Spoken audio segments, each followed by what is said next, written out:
संविधानाच्या चौकटीबाहेर जाऊन ते काम करत आहेत. त्यांनी जे वक्तव्य केलं ते चुकीचं आहे, त्यांनी राजीनामा द्यावा असं त्यांनी निवेदन दिलेलं आहे. पोलीस स्टेशनला जाऊन निवेदन देणं हा लोकशाहीमध्ये सगळ्यांचा अधिकार आहे, परंतु ज्यांच्याकरता देतात त्यांनी वेळोवेळी निरनिराळ्या प्रकारचा अपमान महापुरुषांचे सभागृहाच्या बाहेर केले, माफी पण मागितली. आणि त्याच्यामुळे एका बाजूला तुमचा जरी अधिकार असला तरी देखील तुमच्या पायाखाली काय जळतंय ते देखील त्यांनी बघावं. तुम्हाला जर बोलायचं असेल तर तुमच्या मतदारसंघाबाबत बोला, सिंधुदुर्गाबाबत बोला, त्या ठिकाणी तुमचं काम शून्य आहे असं देखील ते म्हणाले. नितेश राणे हे या राज्याचे मंत्री आहेत आणि महाराष्ट्रभर निरनिराळ्या विषयांच्यासाठी ते फिरत असतात.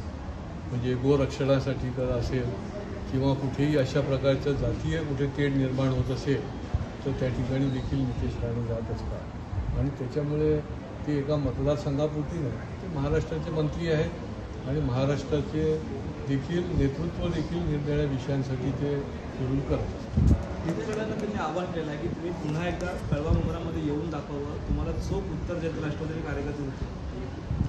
राणेंचं रक्त त्यांना अजून माहिती नाही होतं.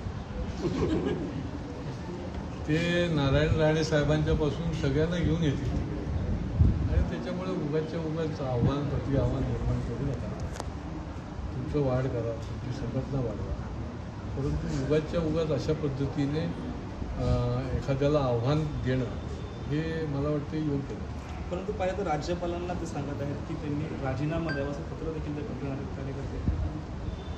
तो त्यांचा अधिकार आहे की मागणी काय करायची, कोणी राजीनामा द्यायचा, काय करायचं, किंवा पोलीस स्टेशनमध्ये जाऊन कंप्लेंट करणं हा त्यांचा अधिकार आहे. लोकशाहीमध्ये त्यांना अधिकार त्यांनी वठवावा, परंतु हे करत असताना